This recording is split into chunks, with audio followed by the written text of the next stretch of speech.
Magandang araw. Ako po si Mark Lester Lirag at ito po ang aking daily devotion.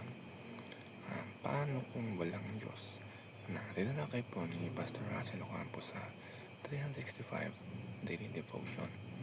Ang concept or topic ngayong araw is tungkol sa presuppositional apologetics. At ang Bible verse po ngayong araw ay galing sa Luke chapter 22 verse 42. Sabi po ay, Father, if thou be willing, remove this cup from me. Nevertheless my will, but thine be done. Um, Alam niyo po na minsan sa sobrang gulo ng mundo ngayon ay may mga taong nagtatanong, paano kung wala talagang Diyos? Paano kung lahat ng to, ang buhay, ang tama at mali, ang pag-asa, ang logic, ang science wala palang meaning or saysay? Dito pumapasok ang konsepto ng prepositional apologetics. Medyo bigatin pakinggan pero napakaganda ng mensahe na ito.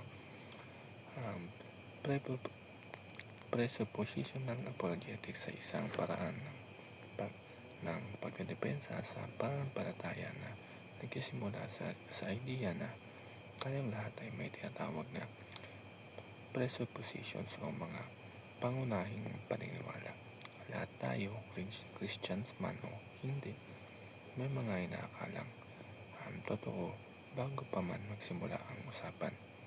Ang pagkakaiba, ang Kristiyanong worldview ang nagsisilbing solid na pundasyon ng lahat ng bagay, mula sa logic, moralidad, science hanggang sa meaning ng buhay.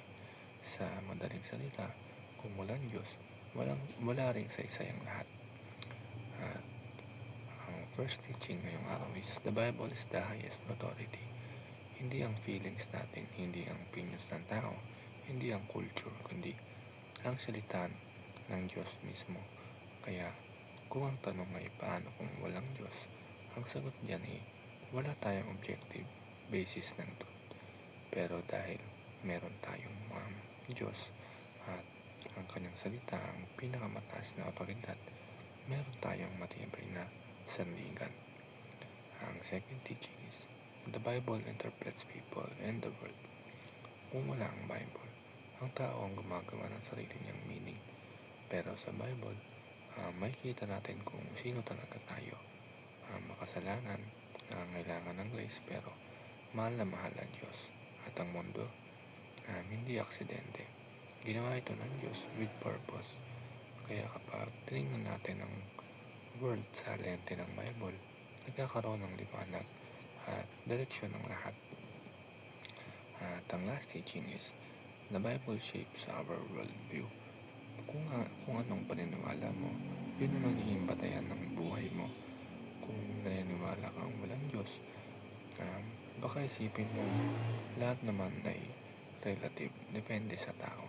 Pero kung ang worldview mo ay galing sa Bible, alam mong merong absolute truth, merong tama at mali, at ang buhay mo ay may purpose na duwalhatiin ang Diyos. Yun lamang po.